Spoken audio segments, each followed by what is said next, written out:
A cúpula do palácio, a 80 metros de altura, pode ser vista a partir da Avenida de Marte, numa perspectiva urbana inigualável.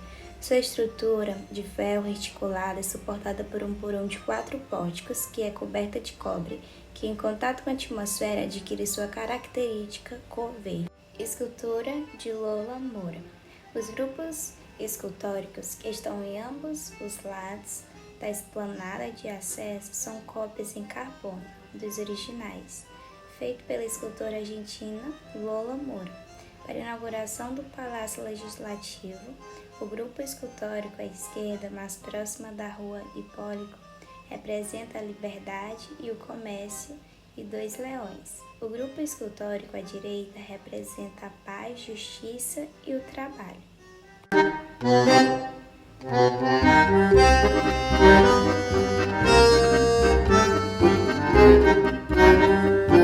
Sério, gente, achei impressionante, cara, que perfeição. E vendo em vídeo é muito bonito, só que pessoalmente é tudo tão diferente, parece que, sei lá, é lindo. Essa parte aí, a gente estava indo para conhecer outro lugar, porém, a gente amou essa rua, ficou tipo bem vibes, né? Aí eu fiz o videozinho para mostrar para vocês como é mais ou menos algumas ruas daqui da Argentina. E tem vários pontos assim sobre mercado, essas coisas, e tem várias esculturas. Fiquei apaixonada, cara, e tive que gravar para mostrar para vocês também.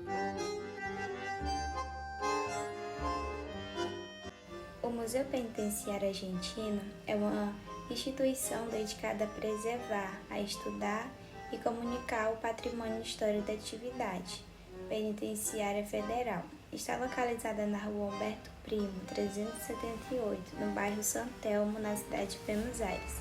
Abriu suas portas em 4 de dezembro de 1980 no edifício único.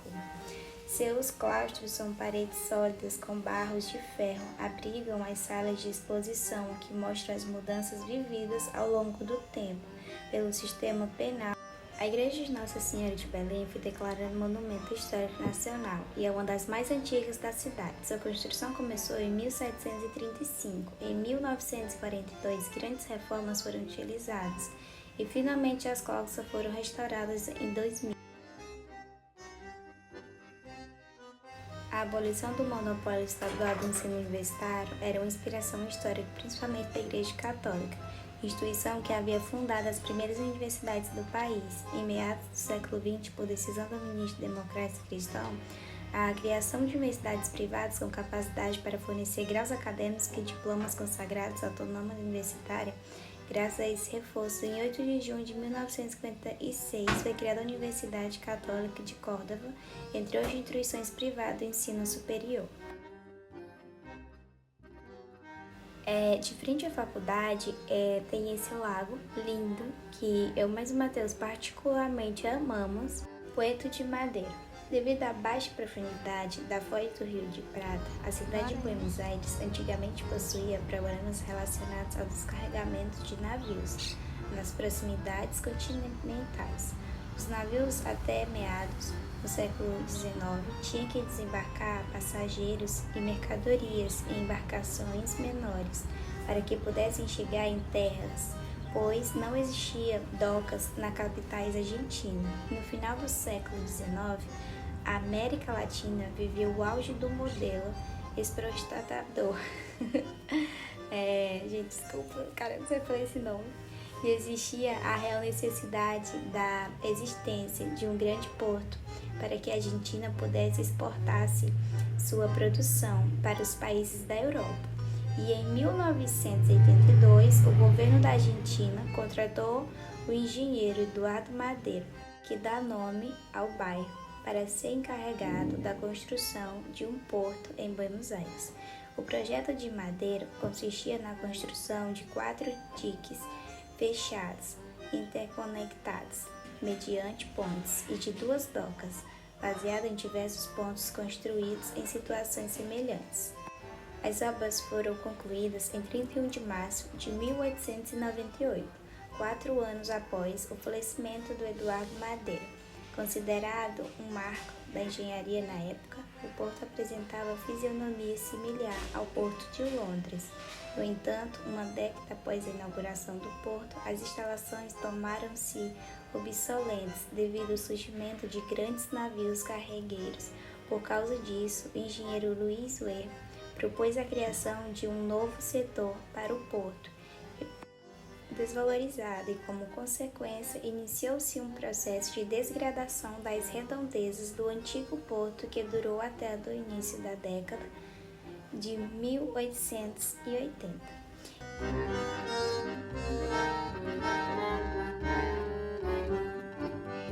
Esse lado aqui tem muitos restaurantes, já o outro lado a gente viu mais foi hotel com restaurantes. Os restaurantes aqui são bem em conta para quem vem do exterior. Aqui a gente achou tudo perfeito.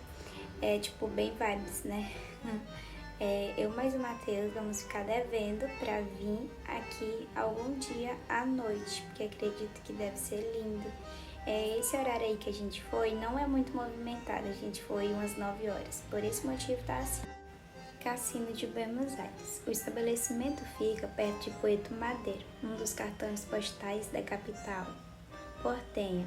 Ele entra na nossa lista de melhores partes de Buenos Aires para ficar, já que é famoso pelos hotéis, bares e restaurantes, além de Puente da Mujer.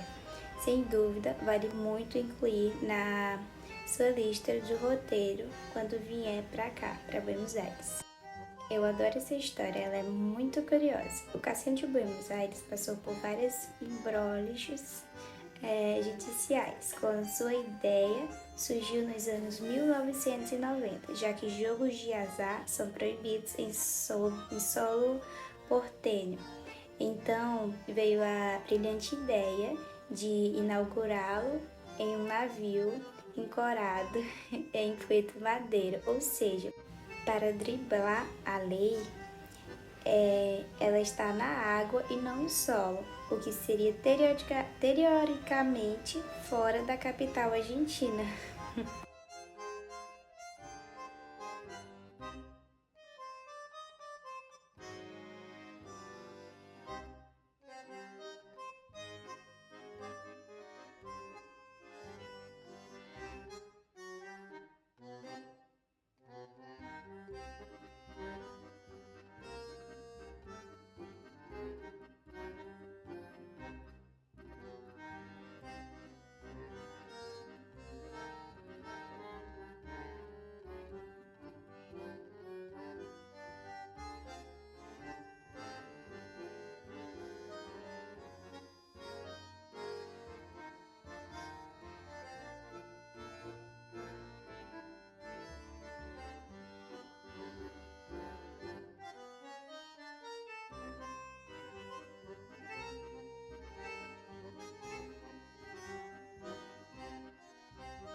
Detalhe, a gente tá voltando pelo outro lado. A gente quando foi pelo lado de lá vindo, e a gente tá vindo lá de cá voltando.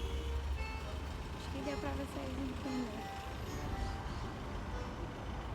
Tem um monte de comércio pra cá, de restaurante na verdade, lanches. E também desse lado ou do lado de lá é o mesmo lanche. sim.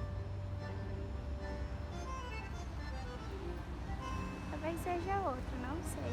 Presta atenção tanto assim. Mas enfim, tem lanche. Um lado e outro. Aqui perto, né, do cassino. Muitas variedades. Do lado de lá dá pra saber assim, o cardápio de longe, o valor das coisas. Aqui já não dá.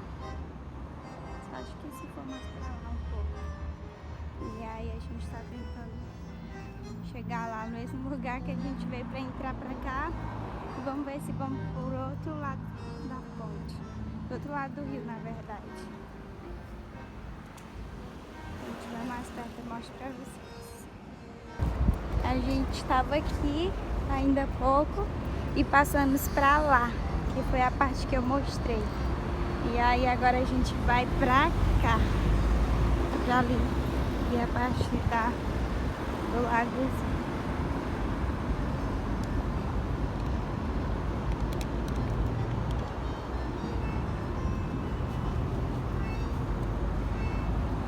Essas graminhas daqui são tão lindas, cara. Cheguei ali, eu mostro mais pra vocês. A gente já tá metade aqui da ponte, do outro lado que eu mostrei. E o interessante é que tem um monte de banquinho aqui. Acredito que aqui de noite deve ser lindo. Ali do outro lado tem um monte acho que de restaurantes, essas coisas, não sei se dá pra ver.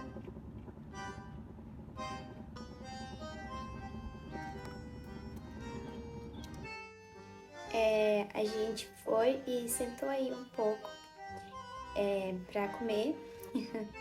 E aí depois a gente seguiu, mas gente, nós amamos esses hotéis aí de frente. E vários pontos de restaurante, várias coisas. A gente não foi do outro lado, a gente só viu por aí mesmo. Porém, a gente amou, apesar que tava longe. E aí a gente pode ver que tem vários cardápios já bem dispostos. O legal é porque já dá pra gente ter noção, né, do valor mais ou menos de quanto seria, se cabe no orçamento ou não. Eu amei. E o interessante é porque antes dele servir o prato, em alguns restaurantes, eles já vão te dando, a maioria das vezes são os pães, quer dizer. Do céu, que é muito E aí lindo, aqui é bem cara. normal. Servir Pão pra comer e tal antes do almoço, cara. Eu achei muito É tudo tão estranho, bem perfeitinho. diferente. E os gostos dos pão Parece também aquelas é coisinhas bem de diferente do filme, Brasil. tão Viu? organizadinho. Aqui em Buenos Aires a Mas gente costuma enfim, ver né? muito. E o interessante é nessa parte aí Pra que comer e tudo. aqui nos lados dos lanches, assim ou até mesmo na rua, eles sempre tem essa partezinha de divisória. Eu achei bem fofinho, cara, fica muito lindo. Bosque Museu, a partir de 1939, deixou de fazer viagens internacionais, mas permaneceu como parte da divisão de instrução da Escola Militar Naval, onde seus combates faziam embarques quinzenais para curtas viagens do treinamento por mar. A partir dos anos 50, as viagens limitaram-se a navegações pelo Rio de Prata, Paraná e Uruguai. Em 1956, participou como navio presidencial da revista naval de Mar del Plata, após o que fez uma viagem de Uruguai, ancorando um Montevidéu. Naqueles anos, ele foi capitão da Força de Treinamento Naval. Sua última missão e atividade foi a da Escola de Navios para a formação do pessoal júnior da Escola de Marinharia e curso profissional de cabos de mar. O ano de 1961 é o último como unidade naval, pois o final de dezembro tornou-se um navio-museu da Mar da Argentina e sua conservação e localização definitiva para sua custódia foi estudada em 18 de junho de 1962 pelo PEN editor o decreto que declarou a frata um monumento histórico nacional. Ele foi inaugurado como navio-museu em 22 de maio de 1964. Seu nome foi em homenagem ao presidente Domingo, que tinha como ideia que jovens marinheiros viajassem pelo mundo. Esse aí é o horário de funcionamento. Porém, o horário que a gente foi bem cedo, foi de manhã. Esse aí acho que era umas 10 horas e ainda não estava aberto. Porém, a gente achou esse aí que representa um pouco de como é dentro do navio.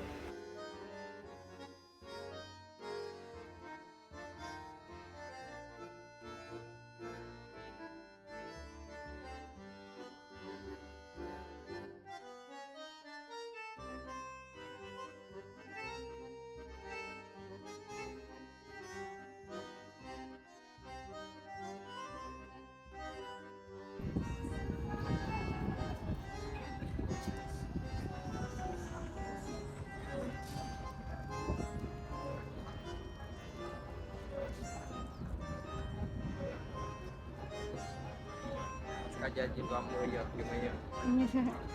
Sim, gente.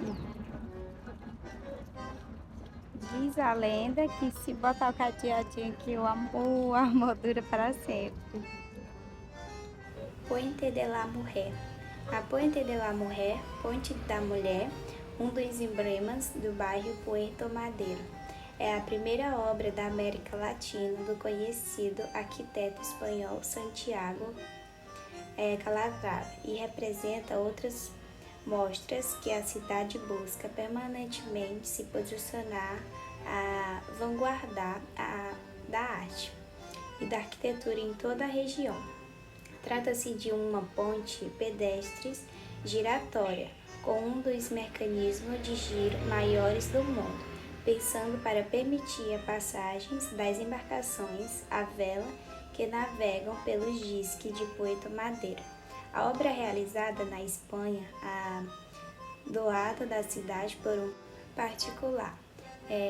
Representa a imagem de um casal que dança o tango, onde o mastro branco simboliza o homem e a silhueta curva da ponte da mulher.